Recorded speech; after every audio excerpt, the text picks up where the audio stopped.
Ladies and gentlemen, my name is TotalBiscuit. I'm here to ask and answer one simple question. WTF is Phantom Breaker Battlegrounds? It is a magical girl brawler from Japan. It's brought to you by Measures and 5 Powered Games. I also brought you a game called Steins Gate that some of you might be familiar with, most of you I imagine probably not. This is not the sort of game that I would usually go for based on aesthetic. I'm not the world's biggest fan of the kind of Japanese anime style magical girl thing. But, simultaneously, I like brawlers, and my level of concern for how my character looks, what gender my character might be, is extremely low.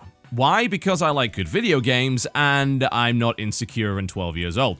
So, let's play a little bit of it, shall we? But before we do that, I'd just like to show you this, actually, the help menu, because it demonstrates a fairly in-depth combat system for a brawler, actually. So, you'll see that it shows you the basic stuff here. This is actually more like a fighting game than anything else, and so some people might be saying, well, what's the difference between a fighting game and a brawler? Well, there's significant differences, but I've been seeing a bit of crossover lately because brawlers have started to borrow fighting game-specific mechanics.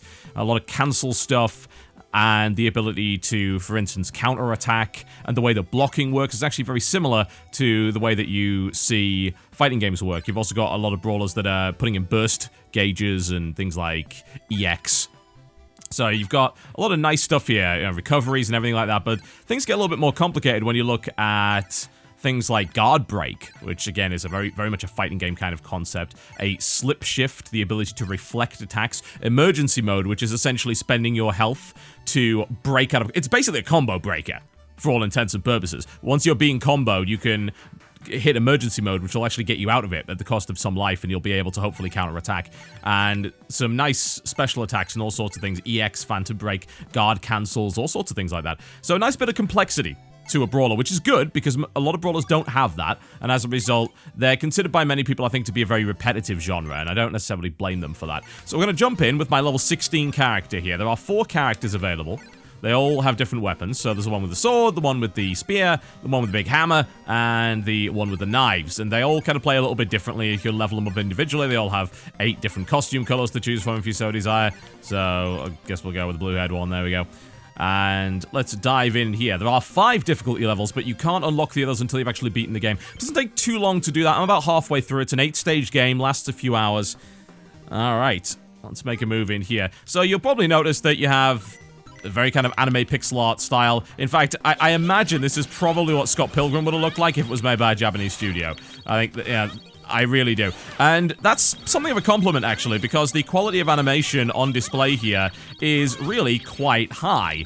And it helps that the game also has a fairly diverse moveset, which a lot of brawlers really suffer from not having. So you've got your quick combo, which is that. And you can also link that in with medium and strong attacks and a variety of knock-ups and specials.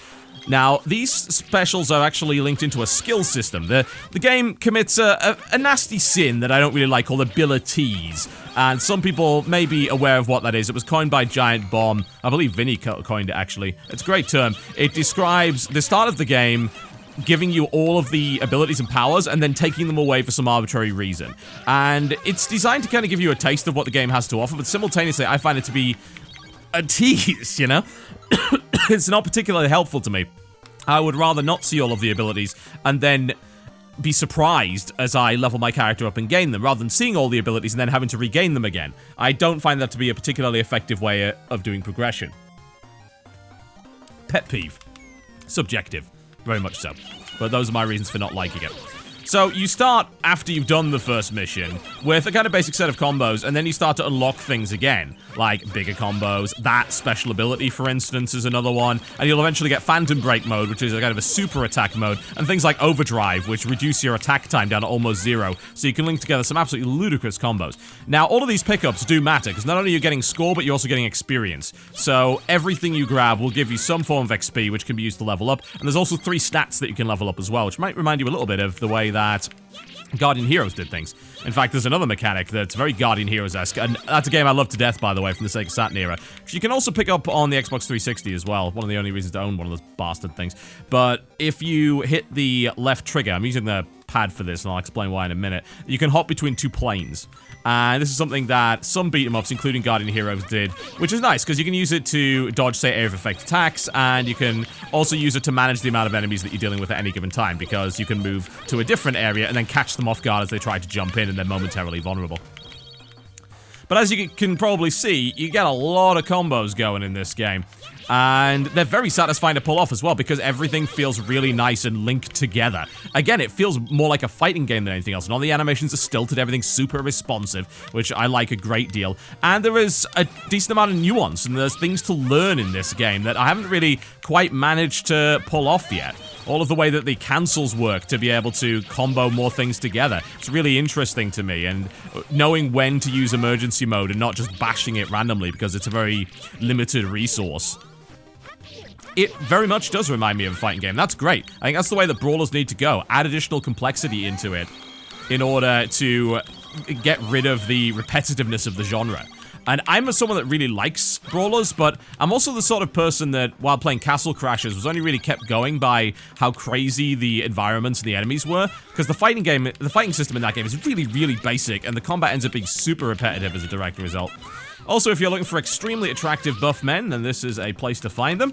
There's quite a few throwbacks here, actually. If you ever played something like Streets of Rage, you're probably well aware of, well, let's just say the sort of BDSM kind of aesthetic that was going on with some of the enemies. There were some very interesting male characters in that game that were wearing some very provocative clothing. Some females wearing the same as well, but I mean, you had people in bondage gear in that game, and I think there's a little bit of a throwback to the brawlers of old to be found here in Phantom Breaker, and that is not a bad thing at all. Now, what is a bad thing? Well, the options menu. I mentioned I was using a pad. There's a reason for that. If you go to controls, even with a pad unplugged, it gives you controls for a pad. Yeah, not the actual keyboard. I don't know what the keyboard controls are. They do exist. You can play with the keyboard, but the game doesn't bloody well tell you what the keys are, which is really, really damn annoying. So I have no idea why that is. I could not say. And unfortunately, in the help menu, it uses, again, one of these vestiges of fighting games, the idea of calling buttons by very arbitrary terms as opposed to actually telling you what the bloody button is, which is not particularly helpful there, as you can probably tell. So I'm not into that. So if you can figure out what the keys are, you can play with the keyboard, but it's recommended that you play with a pad. And frankly, the settings menu is lackluster, to say the least. You've got volume sliders, and you have the ability to change from full screen to windowed, but it stays at the same resolution regardless of what you do. So all of those make it a very, very bare bones PC port. Very bare bones. It's not like it's unplayable, but the stuff that you would expect in a PC version, and many more things besides, even in a two-dimensional game, it just isn't there, you know. Key rebinding for keyboard, where the hell's that? Proper resolution options, where the hell's that? It's locked at 60 frames per second, which I'm mostly fine with, you know. Ultimately, I'm fine that it's 60 and not 30, you know. It means that the game is a hell of a lot more responsive, and the player feedback is much, much better than it would ever be at a lower frame rate.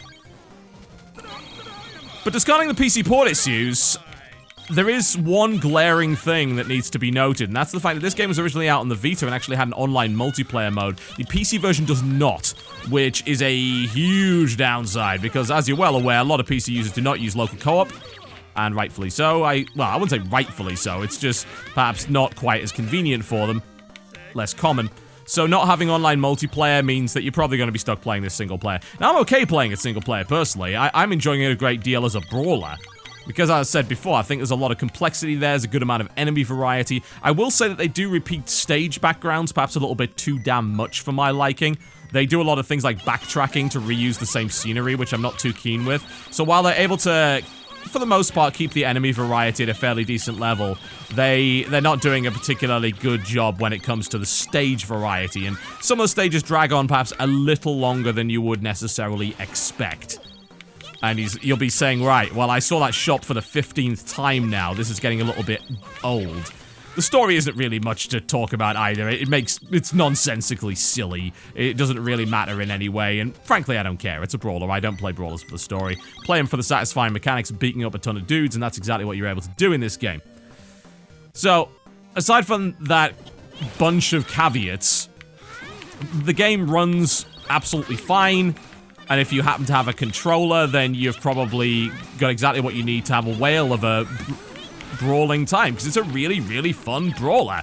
Now, as to whether or not it has enough content, well, it's a $12 game. It's on sale for $10 as its release price.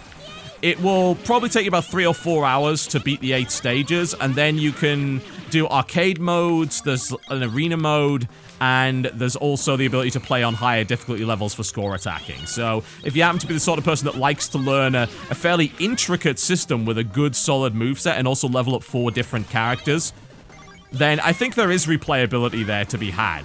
I don't necessarily think there even needs to be. You know, if it's a 4-hour good brawling experience for $10, I would say that, at least in my eyes, that's worthwhile, but that's a highly subjective assessment, so, you know. I will say that some of the sound effects are a little bit odd, I gotta say. I'm not massively keen on the whole sort of Japanese yelling thing that goes on in a lot of games like this, but some of the enemies make some very strange noises. I like the character design, though, at least for the enemies. I think the design of the protagonist is maybe a little bit generic, but the enemies are very strange looking, and I appreciate that a great deal. There's a lot of things like businessmen in weird masks, and there's an enemy which is a fat guy that throws cake at you, which I found to be fairly amusing, to say the least. This is not going to be easy. Oh, Jesus, this is actually getting a little bit wild now. I can't even see my character. Crazy. Crazy. Let's try not to die here. Not sure if I can do that. Maybe I'll pull off my special. There we go. Do a little bit more damage. It would also be nice if the 4 different characters, even though they have different movesets and weapons, also happen to have different specials. But all the ones I played all did the same kind of homing missile magic attack, which was a little bit of a shame. So, there is that. Outside of that, though, I don't have too many problems if you have a gamepad recommending Phantom Breaker, if you happen to like brawlers. If you can get past the aesthetic, which I know is a hang-up for some people, then I think you'll find a really satisfying, enjoyable, kind of button-bashy brawler, but simultaneously with a pretty nice in-depth combat system. It's actually got quite a lot to learn. I would prefer if they had a tutorial for it, because I don't think, especially without the right key bindings, that the help menu is all that helpful. I would love it to run me through a few exercises about using all of those different abilities. But outside of that, I think that it's a pretty damn solid brawler for a reasonable enough price. And as a result, I've been having a pretty good time with it, and I intend to continue to do so once I've beaten it, and then maybe level up another character. So there you go. It's not too shabby, is Phantom Breaker. Don't judge a book by its cover. My name's been TotalBiscuit. Take a look at Phantom Breaker, available for $12 on Steam and $10 on the launch sale, or your regional equivalent. Thank you very much for watching, and I'll see you next time.